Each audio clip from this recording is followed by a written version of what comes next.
Hi, I'm Eric Douglas, Senior Partner with Leading Resources Incorporated. And I'm Marcia Tennyson, a senior consultant with Leading Resources. And so we're here today to talk about one of our 5 practice areas, which is business process improvement. And Marcia is our senior consultant in charge of this practice. And so I'm going to turn to you to talk a little bit about what we do here. Sure. Happy to. An idea for business process improvement can really come from anywhere within the organization. Mm-hmm. It can come from the top leaders who have identified an area that they want to improve in the organization. It can come from a supervisor over a certain process. It can be employees that come up with the idea themselves, even stakeholders. So sometimes through customer satisfaction surveys or outside input from stakeholder groups, you can get a really great idea for where in the organization it makes sense to focus on a business process improvement. And wouldn't you say that one of the things that really distinguishes us, Marcia, is our emphasis on facilitated change management? We really are there to help make sure that an organization truly owns the change in a business process that we take them through. Right, that's exactly right. Sometimes it can be really hard for an organization to identify itself who needs to be involved, what the impetus is for the change. We can really help a client walk through that process of understanding where they can get the biggest bang from the buck, who they need to include in the business process improvement to make sure it's a successful change management process that sticks and isn't just a temporary fix for a problem. So our focus on effective facilitated design processes is really, I think, one of the keys to our success.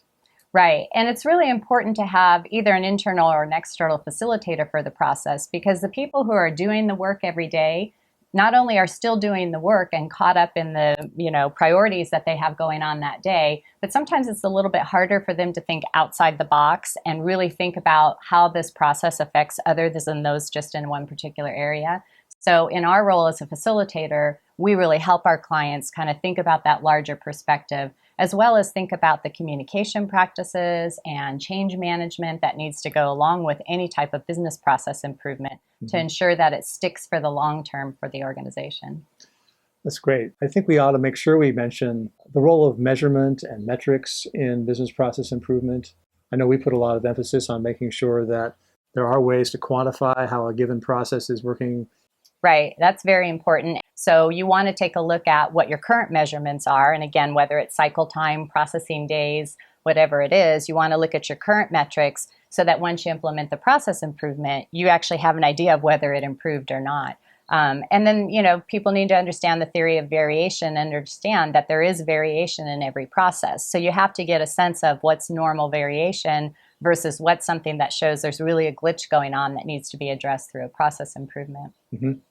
Well, so maybe we could just talk about a couple of examples, just so that people can appreciate how we've applied these skills. And so I can certainly recall 2 or 3 cases where you've been instrumental in helping a client effectively change their business process. Maybe you could take us through 1 or 2 of those. Sure. Well, one recent example is working with a unit within a public agency that's responsible for customer service and following up on customer service issues. And one of the challenges they faced was that they found employees were spending a lot of time managing a paper process. So there was faxes involved, U.S. mail paper that was coming in.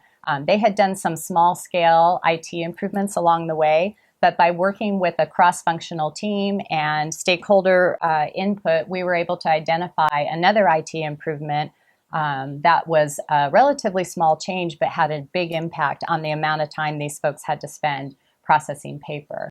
So of course, with a new IT approach, there's also a lot of business processes that have to change to match that new approach. And so we help guide that team through the process of identifying what needs to change, who's going to be doing different things on a daily basis, and as well as helping them accept that those changes and be champions for the change, and help take the spirit of business process improvement back to others within their work area. One of the examples that I remember best that you and I did together was for another public agency, where we did a rapid cycle design process in which the ground rule essentially was, we're going to bring all of the employees together, we're going to ask them for their ideas about business process improvements, ideally things that can be implemented relatively quickly. Mm-hmm. And we said the default position is going to be toward implement.